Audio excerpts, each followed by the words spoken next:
Bismillahirrahmanirrahim. Assalamualaikum warahmatullahi wabarakatuh. Kenalkan, nama saya Andriana Setiawati dari program studi Agroteknologi Fakultas Pertanian Universitas 11 Maret.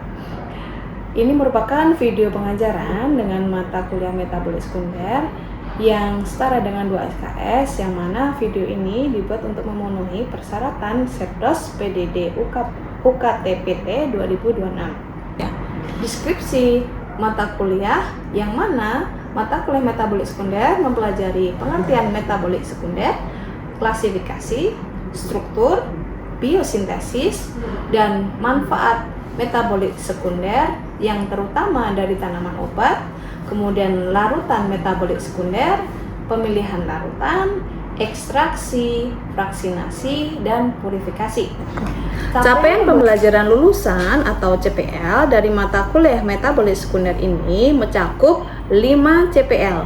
Yang pertama, mahasiswa diharapkan mampu menerapkan etika berlandaskan norma agama, hukum, dan sosial, serta nilai-nilai luhur budaya bangsa, khususnya dalam profesi di bidang agroteknologi. Yang kedua, mampu bekerja efektif dan bertanggung jawab dengan berlandaskan nilai, norma, dan etika akademik, baik secara individu maupun dalam kerja kelompok. Yang ketiga, memiliki kemampuan belajar sepanjang hayat untuk mengembangkan profesionalitas di bidang agroteknologi. Yang keempat, memiliki pengetahuan agroteknologi, khususnya sistem produksi tanaman berbasis prinsip pertanian berkelanjutan dan pemanfaatan sumber daya lokal. Yang kelima, mampu menerapkan teknologi produksi tanaman yang adaptif terhadap perkembangan era industri 4.0 berdasarkan pengetahuan agroteknologi dan prinsip pertanian berkelanjutan dengan memberdayakan sumber daya lokal. Kemudian, materi ajar dari mata kuliah metabolik sekunder ini mencakup 5 hal. Pertama yaitu biosintesis, klasifikasi, dan manfaat metabolit sekunder dari bahan alam, khususnya tanaman obat. Yang kedua, membedakan antara metabolit primer dan metabolit sekunder. Yang ketiga, mampu mengidentifikasi berbagai macam metabolit sekunder. Kemudian, sumber-sumber metabolit sekunder serta mengetahui kegunaan khasiat dari berbagai macam metabolit sekunder. Yang kelima atau yang terakhir, kelarutan metabolit sekunder, yang mana pemilihan larutan, ekstraksi, fraksinasi, dan purifikasi. Basis penilaian dari mata kuliah metabolik sekunder ini didasarkan 5 parameter. Yang pertama adalah aktivitas partisipatif atau case method sebesar 25%. Yang kedua adalah hasil proyek atau team based project sebesar 25%. Kemudian tugas itu 10%, UTS 20%, dan juga UAS 20%. Baik, untuk tahap berikutnya mari kita simak video pembelajaran mata kuliah metabolik sekunder. Oke, kita lanjutkan materi kita tentang metabolik sekunder. Mohon maaf, nanti kita terkait dengan amyloid. Amyloid kalau referensi banyak sekali. Kalau metabolik sekunder itu banyak dengan referensinya. Kalian review web saja itu bisa mendapatkan banyak sekali dari buku. Review paper itu adalah kumpulan-kumpulan daripada original paper. Nah, di situ biasanya banyak ilmunya, banyak aspek pengembangan membahas terkait hal misal metabolik sekunder. Alkaloid kemarin sudah bahas fenoid, flavonoid, fenol, dan juga beberapa kita studi case yang Mas Ivan. Nah, kita belajar ke alkaloid. Definisinya, alkaloid alkali, like alkali, berarti suka alkali. Basa, alkali itu basa. Kemudian senyawa basa, organik yang mengandung atom yang berasal dari asam amino. Biasanya dia bersifat agak racun. Ada yang beberapa sebagai antioksidan, tapi kebanyakan jadi racun. Pestisida itu biasanya dari senyawa alkaloid. Aktivitas farmakologisinya dalam keadaan rendah. Tadi biasanya dia tadi tidak dipakai alkaloid. Pelletier 1943 is a cyclic organic compound containing nitrogen in a negative oxidation state which is of limited distribution among living organisms. Klasifikasi ada true alkaloid dan false alkaloid yang kita bahas di ini. Alkaloid benar-benar alkaloid berasal dari asam amino. Kenapa asam amino? Ada N-nya gitu. Bersifat basa, atom N ada pada ciri heterosiklik, terdapat dalam bentuk garam dan asam organik. Contohnya morfin. Jadi kalau misalkan senyawa kan dibedakan menjadi senyawa fenolik, senyawa terpenoid dan juga N. Senyawa N yang mengandung N ini berarti yang masuk N ini termasuk dengan alkaloid. Dan senyawa N itu apa? Basa pirin itu masuk. Nah, alkaloid itu adalah senyawa yang mengandung unsur N. Kemudian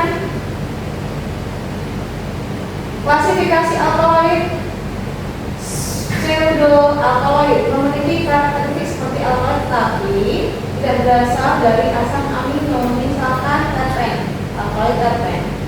Contoh akonitin, alkaloid terpen, dan alkaloid jalur metabolisme asetat. Konin yang sifatnya kebasaannya rendah. Konitin, jadi kalau misalkan kalian nanti kalau misalkan ada di sini yang ke metabolisme sekunder, ada. Kalau misalkan nanti bikin senyawa harus pakai, jangan copy paste ya. Senyawa-senyawa seperti ini jangan copy paste, pakainya adalah engal atau jenisnya. Kalau kita copy paste itu nggak boleh, di hukum secara kita nggak boleh. Nah, ini adalah senyawa alkaloid yang masuk pada akonitin alkaloid terpen, di mana dia di sini juga ada N-nya. Berarti di sini kalau misalkan ada senyawa ada N-nya, senyawa metabolit ada N-nya, dia bisa dikatakan atau terkadang bukan alkaloid, tapi rata-rata adalah alkaloid. Fungsi ciri khasnya alkaloid. Kalau flavonoid kemarin, flavonoid itu ada benzen ringnya ada 3, A, B, dan C. Gitu.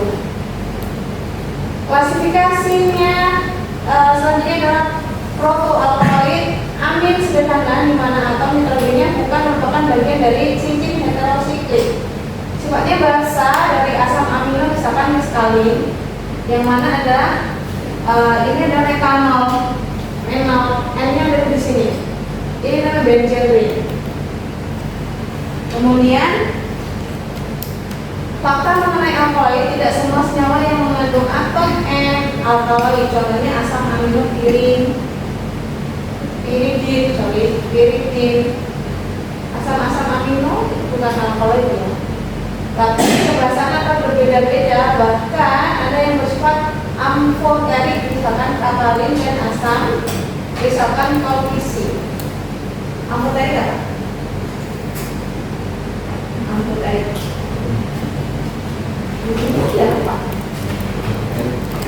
Amfoterik.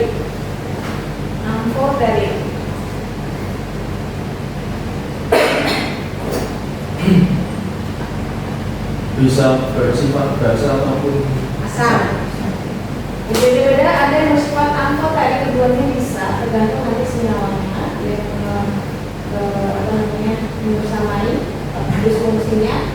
Kalau dan juga asam, jadi nggak cuma alkaloid itu nggak cuma basa, tapi juga ada semi amfoterik, beda-beda yang tadi bisa asam, bisa basa, dan juga kolkisi itu asam. Keberadaannya terdapat dalam bentuk garamnya dengan asam organik atau anorganik, atau kombinasi dengan asam tertentu. Misalkan ini ada yang terdapat dalam bentuk glikosida, alfa kaponin, glikosida, ada glikosida. Kalau glikosida berarti dia gula, golongan alkaloid, tapi dia bentuknya adalah gula. Di sini ada N-nya. Ini bukan basa purin, tetapi dia golongan alkaloid yang mana alfa kaponin dalam bentuknya garam yang dengan asam organik atau anorganik dikombinasikan dengan asam-asam tertentu. Umumnya merupakan campuran kompleks dari jalur biogenesis yang sama, didominasi salah satu konstituen atau kandungannya. Kandungan apa dapat bervariasi pada tiap pertumbuhan, nggak semuanya itu sama. Contohnya ini awal yang tidak mengandung oksigen dalam struktur kimianya biasanya pada suhu kamar bersifat cair, misalkan nikotin, ponin, spartin. Alkohol yang mengandung oksigen akan berbentuk kristal. Umumnya kristal tidak berwarna dan kasus tertentu berwarna. Beberapa berupa amok. Ini adalah stereokimianya daripada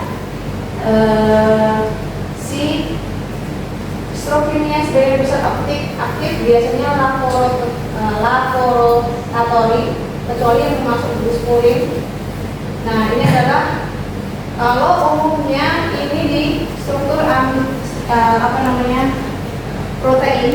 Protein itu adalah karbon gugus yang berhubungan dengan R, karbon, amino grup ada M-nya. Alkaloid itu kayak gini, kemudian karboksil grup COOH. Nah, ini adalah struktur kimia masuk pada yang termasuk pada gugus puri juga sama kayak ini. Atau pada protein. Protein kalau kalian lihat protein, ini struktur protein itu rumusnya kayak gini. Nah, side chain atau rantai sampingnya ini bermacam-macam. Bisa juga hidroksil, yang lainnya alamin, protein-protein lainnya bisa bersifat basa. Bisa ini yang menentukan nanti sifatnya asam, basa dan polar non polar, basic, asid. Ini yang menentukan. Kemudian ini adalah dealanin dan delalanin. Contoh stereokimia daripada delalanin dan delalanin. Kelihatannya sama ya, tapi berbeda. Di sini hanya di sini. Jadi dia minor. Karena membedakan biar sama-sama alamin tapi yang membedakan B dan L. Fungsinya dalam suatu aktivitas tertentu kadang memang berbeda atau bisa saja sama. Biasanya memang berbeda. Di sini tempatnya di sini dan di sini. Nah, ini di sini, dia di sini. N-nya di sini, tapi dia di sini. Nah, sama-sama strukturnya dia memiliki COOH, C-metil, karboksimetil dari NH2, hidrogen, tetapi posisi stereokimianya dia berbeda. Ini namanya perbedaan struktur minor. D ini yang dialami, ini yang akan alami. Yang membedakan nanti ketika diuji efektivitas tertentu karena perbedaan struktur tempatnya itu akan dia senyawa nanti dia akan berikatan dengan senyawa lainnya, yang itu yang menentukan nanti efektivitas daripada suatu senyawa. Kebasaan tergantung pada perbedaan ion pair efektif dari atom N, tipe heterosiklik atau substitusinya. Kemudian elektron withdrawing group yang dekat dengan atom N menurunkan kebasaan. Kemudian yang donating group itu menaikkan kebasaan. Donating berarti yang elektron withdraw yang mampu menarik itu nanti akan menurunkan kebasaan. Kalau yang mampu memberikan elektron, dia memberikan elektron dengan ikatan rangkaian berikatan dengan senyawa yang lainnya itu nanti akan menaikkan kebasaan. Kemudian kebasaannya pirin, quinolin dan isoquinol itu basa. Isoquinolin, pironidin merupakan basa kuat, pirol, indol bersifat asam. Kemudian alkohol basa biasanya terdapat di tanaman dalam bentuk garam yang asam mineral seperti HCl, H2SO4, HNO3 dan atau asam organik seperti asam tartar, sulfamat, maleat, melekonat sampai pada benzoat. Nama yang semua ini dalam kombinasi dengan tanin. Tanin itu adalah senyawa-senyawa yang bisa dia biasanya bersifat apa tanin? Yang polar kan? bersih. Tanin biasanya kalau dalam efektivitas tertentu dia dibuat apa? Tanin alkaloid, tanin ada senyawa golongan tanin buat apa?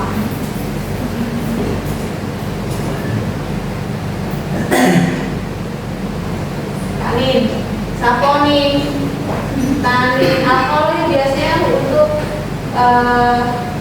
golongan-golongan yang bisa antikancer bisa, karena dia beracun. Pestisida biasanya banyak. Juga untuk yang organisme yang antioksidan seperti itu. Kalau tanin apa tanin?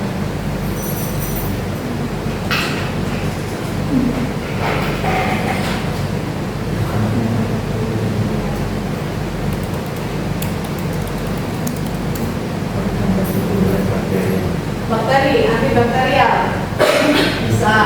Tanin, saponin, kalau saponin itu biasanya bersabun-sabun yang ada busanya, sabun. Saponin itu juga antibakteri juga. Alkaloid yang non basah adalah alkaloid amida, amonium, kuartet, dan laktan N-oksid.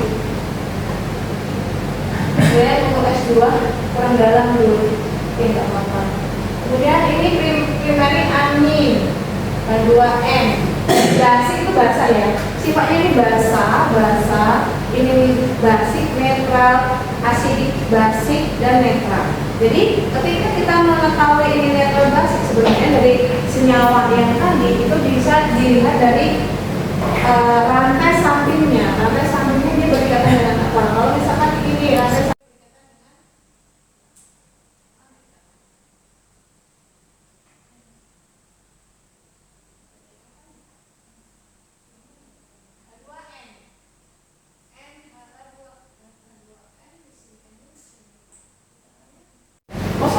benzen semua. Oke. Alkohol berdasarkan bioorganisasinya ada alkohol hidrosiklik, kemudian yang berasal dari asam amino, ornitin, tirosin, fenilalanin sampai histidin. Alkohol yang heterosiklik yang berasal dari nukleotid purin. Alkohol yang terbentuk melalui transaminasi, terkait alkaloid namanya. Alkohol yang terbentuk melalui transaminasi di mana N atom terletak pada exocyclis. Kemudian ini adalah ornitin yang berasal dari L-on, kemudian terreduksi nanti ke pyrrolidin, kemudian propan. Nah, senyawanya adalah bentuknya seperti ini. Kalau misalkan ini ada dia berkaitan dengan NH2, ini ada NH2 dan CO2H. Kemudian triptofan dalam bentuk indol, yang mana senyawanya antara lain alkohol dan indol. Triptofan itu ada beta karbolin, ergolin, dan aznalisin. Nah, inilah beberapa contoh yang mungkin perlu dicari. Beta karbolin, ergolin itu buat apa? Beta karbolin itu buat apa dia? Ergolin, aznalisin, dia efektivitasnya buat apa?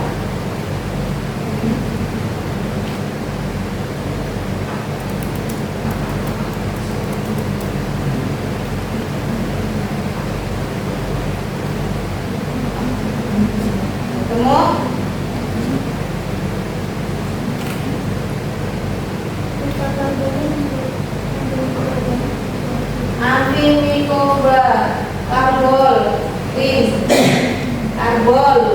antimikroba, apa lagi? Bakteri, antidepresan. Berarti kalau kalian depresi, minum itu. Ergolin,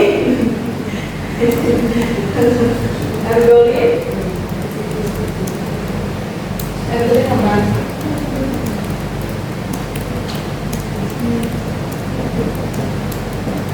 Obat migrain. Oh, saya itu. Diproduksi jamur Cordyceps purpurea. Apa? Di isolasi dari jamur Cordyceps purpurea. Oke, baik, lanjut ya, biar nggak kelamaan.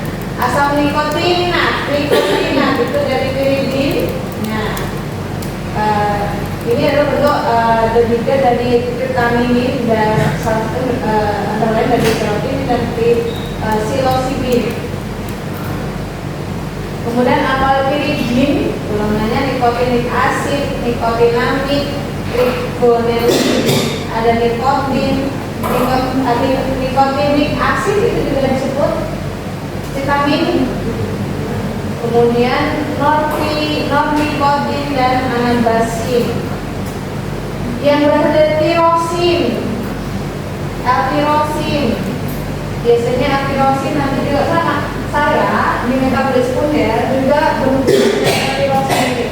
Jadi gimana caranya kita menekan adanya aktivitas L-dopa yang nantinya dia nanti mensintesis melandogenesis.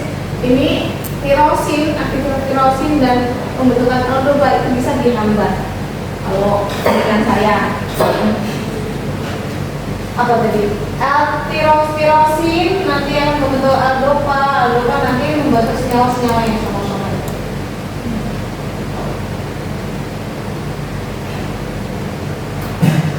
Tirosin tetrahidroisoquinolin. Nah, contohnya yang lain benzyl tetrahidroisoquinolin dan juga papaverin dan ada furfurarin.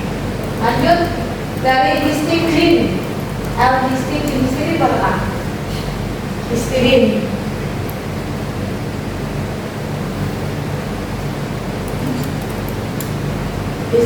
Memproduksi protein dan hemoglobin. Produksi protein dan hemoglobin. Jadi ini tanaman apa tuh ya? Kira-kira tanaman itu? Kita tanaman apa? Histidin itu adalah pilokarpin. Pilokarpin apa pilokarpin?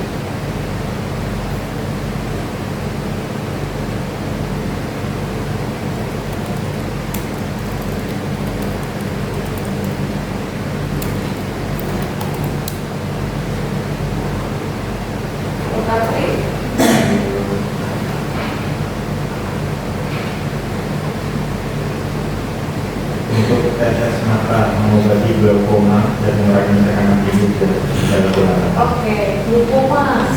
Apa yang berada di fenomenon? Epiderin, clopeptidin dan mungkin bisa banyak lagi. Apa yang berada di lisin? Contohnya peptidin. Kemudian disintesis peptidin itu dari reaction chain execution dari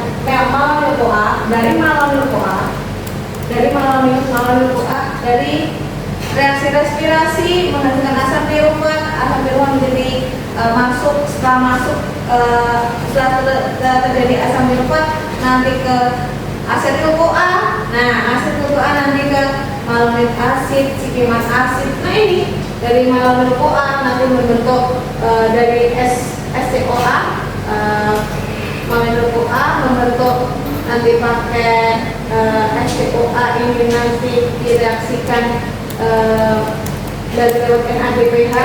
NADPH nanti akhirnya adalah membentuk dopamine. Panjang. Dari sini ada yang ditanyakan. Belum ada? Asam antranilat banyak, akridin, quinolin, kemudian dari asam nikotina sama tadi nikotin B13 sintesisnya nikotin aksid dari alkohol itu dari apa? Mevaloat asid. Mevaloat asid membentuk nikotin aksid nanti berujung pada non-nikotin. NADPH itu berapa ATP?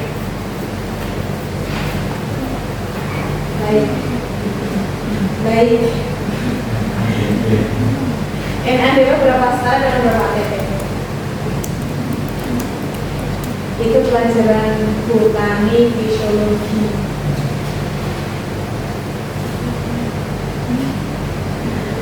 Nanti kalian skripsi ditanyain DPH berapa KTP? Ya enggak lah, 2. ATP berapa ATP? 1. Alpen puring, ini ya formasinya, formatnya nanti bentuk teofilin, kafein itu dari purin, bahasa purin. Teobromin. Nah, ini adalah beberapa struktur alkaloid dari asam amino, prekursor asam amino yang diketahui, yang banyak diketahui. Ada pyrrolidin, tropan, piperidin, sampai pada indol. Masing-masing untuk human usage-nya dari stimulan sampai pada repulsion, dari sampai racun, dari atas sampai bawah. Pyrrolidin itu stimulan, depresan. Ini kita yang depresi ini pakai nanti minumnya apa? Oke, cari ya nak. Kemudian sampai indol itu ada contohnya biosintetik prekursornya ada triptofan. Nah ini pakai example-nya ada silotipin sampai pada strychnine untuk red poison. Poison red kok. Dulu kalian ini lagi di sini. Itu kurang lebihnya. Ada pertanyaan dulu dari sini. Kalau udah kita cukupkan. Kalau enggak itu. Sekian video pengajaran mata kuliah metabolis sekunder. Assalamualaikum warahmatullahi wabarakatuh.